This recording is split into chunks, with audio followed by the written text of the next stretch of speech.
1 Samuel chapter 28. About that time the Philistines mustered their armies for another war with Israel. King Achish told David, "You and your men will be expected to join me in battle." "Very well," David agreed.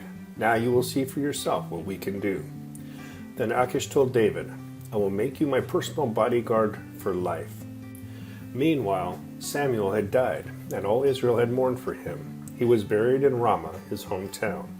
And Saul had banned from the land of Israel all mediums and those who consult the spirits of the dead. The Philistines set up their camp at Shunem, and Saul gathered all the army of Israel and camped at Gilboa. When Saul saw the vast Philistine army, he became frantic with fear. He asked the Lord what he should do, but the Lord refused to answer him, either by dreams or by sacred lots or by the prophets. Saul then said to his advisers, "Find a woman who is a medium, so I can go and ask her what to do." His advisers replied, "There is a medium at Endor." So Saul disguised himself by wearing ordinary clothes instead of his royal robes. Then he went to the woman's home at night, accompanied by 2 of his men. "I have to talk to a man who has died," he said. "Will you call up his spirit for me?" "Are you trying to get me killed?" the woman demanded. "You know that Saul has outlawed all the mediums and all who consult the spirits of the dead. Why are you setting a trap for me?" But Saul took an oath in the name of the Lord and promised, "As surely as the Lord lives, nothing bad will happen to you for doing this." Finally, the woman said, "Well, whose spirit do you want me to call up?" "Call up Samuel," Saul replied. When the woman saw Samuel, she screamed, "You've deceived me. You are Saul." "Don't be afraid," the king told her. "What do you see?" "I see a god coming up out of the earth," she said. "What does he look like?" Saul asked. "He is an old man wrapped in a robe," she replied.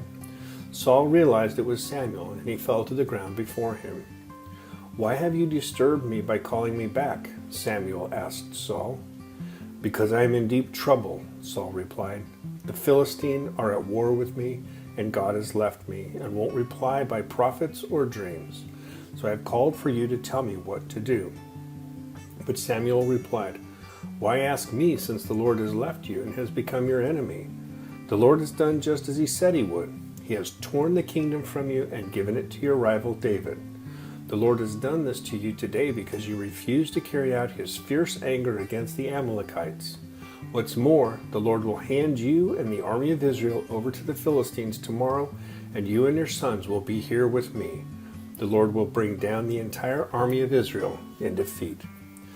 Saul fell full length on the ground, paralyzed with fright because of Samuel's words. He was also faint with hunger, for he had eaten nothing all day and all night. When the woman saw how distraught he was, she said, "Sir, I obeyed your command at the risk of my life.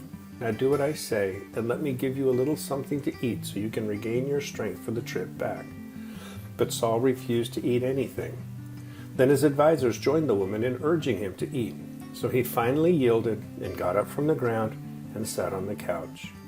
The woman had been fattening a calf, so she hurried out and killed it. She took some flour, kneaded it into dough, and baked unleavened bread. She brought the meal to Saul and his advisers, and they ate it. Then they went out into the night. 1 Samuel chapter 29. The entire Philistine army now mobilized at Aphek, and the Israelites camped at the spring of Jezreel. As the Philistine rulers were leading out their troops in groups of hundreds and thousands, David and his men marched at the rear with King Achish. But the Philippine commanders demanded, "What are these Hebrews doing here?" And Achish told them, "This is David, the servant of King Saul of Israel. He's been with me for years, and I've never found a single fault in him from the day he arrived until today." But the Philistine commanders were angry. "Send him back to the town you've given him," they demanded. "He can't go into the battle with us. What if he turns against us in battle and becomes our adversary? Is there any better way for him to reconcile himself with his master than by handing our heads over to him? Isn't this the same David about whom the women of Israel sing in their dances? Saul has killed his thousands, and David his 10,000s. So Achish finally summoned David and said to him, "I swear by the Lord that you have been a trustworthy ally. I think you should go with me into battle, for I've never found a single flaw in you from the day you arrived until today. But the other Philistine rulers won't hear of it. Please don't upset them. but go back quietly." "What have I done to deserve this treatment?" David demanded. "What have you ever found in your servant that I can't go and fight the enemies of my lord the king?" But Achish insisted, "As far as I'm concerned, you're as perfect as an angel of God. But the Philistine commanders are afraid to have you with them in the battle. Now get up early in the morning and leave with your men as soon as it gets light." So David and his men headed back into the land of the Philistines, while the Philistine army went on to Jezreel. 1 Samuel chapter 30. 3 days later, when David and his men arrived home at their town of Ziklag, they found that the Amalekites had made a raid into the Negev and Ziklag. They had crushed Ziklag and burned it to the ground. They had carried off the women and children and everyone else, but without killing anyone. When David and his men saw the ruins and realized what had happened to their families, they wept until they could weep no more. David's 2 wives, Ahinoam from Jezreel and Abigail, the widow of Nabal from Carmel, were among those captured. David was now in great danger because all his men were very bitter about losing their sons and daughters, and they began to talk of stoning him. But David found strength in the Lord his God. Then he said to Abiathar the priest, "Bring me the ephod." So Abiathar brought it. Then David asked the Lord, "Should I chase after this band of raiders? Will I catch them?" And the Lord told him, "Yes, go after them. You will surely recover everything that was taken from you." So David and his 600 men set out, and they came to the brook Besor. But 200 of the men were too exhausted to cross the brook. So David continued the pursuit with 400 men. Along their way they found an Egyptian man in a field and brought him to David. They gave him some bread to eat and water to drink. They also gave him part of a fig cake and 2 clusters of raisins, for he hadn't had anything to eat or drink for 3 days and nights. Before long his strength returned. "To whom do you belong, and where do you come from?" David asked him. "I am an Egyptian, the slave of an Amalekite," he replied. "My master abandoned me 3 days ago because I was sick. We were on our way back from raiding the Kerethites in the Negev, the territory of Judah, and the land of Caleb, and we had just burned Ziklag." "Will you lead me to this band of raiders?" David asked. The young man replied, "If you take an oath in God's name that you will not kill me or give me back to my master, then I will guide you to them." So he led David to them, and they found the Amalekites spread out across the fields, eating and drinking and dancing with joy because of the vast amount of plunder they had taken from the Philistines and the land of Judah.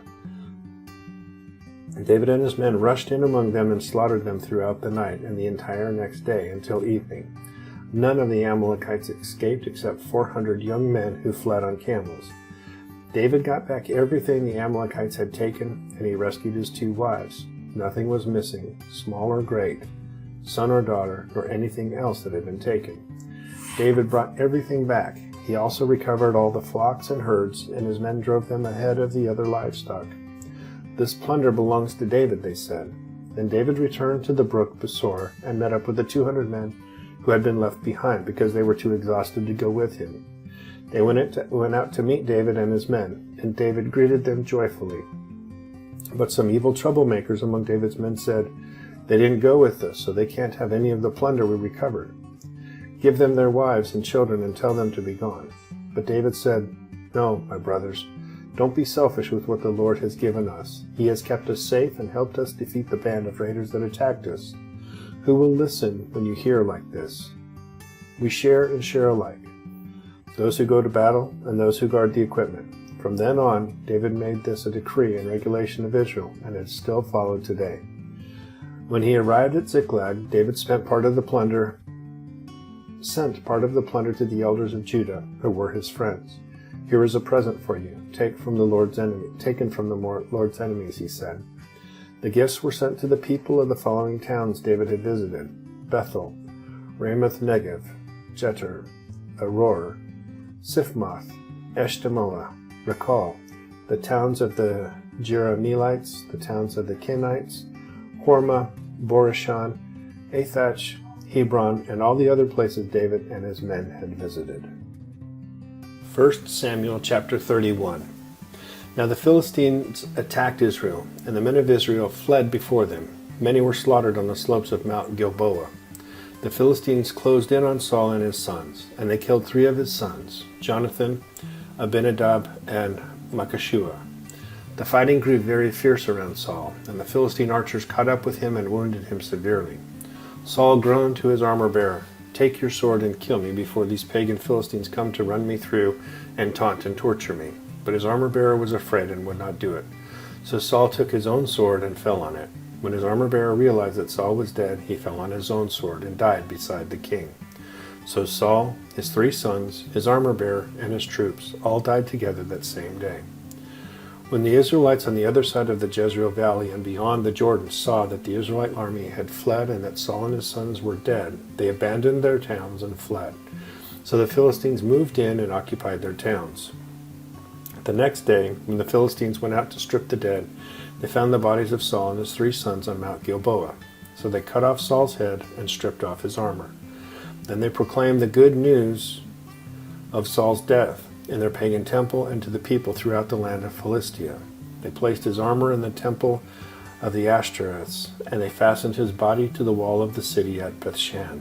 But when the people of Jabesh Gilead heard what the Philistines had done to Saul, all their mighty warriors traveled through the night to Bethshan and took the bodies of Saul and his sons down from the wall.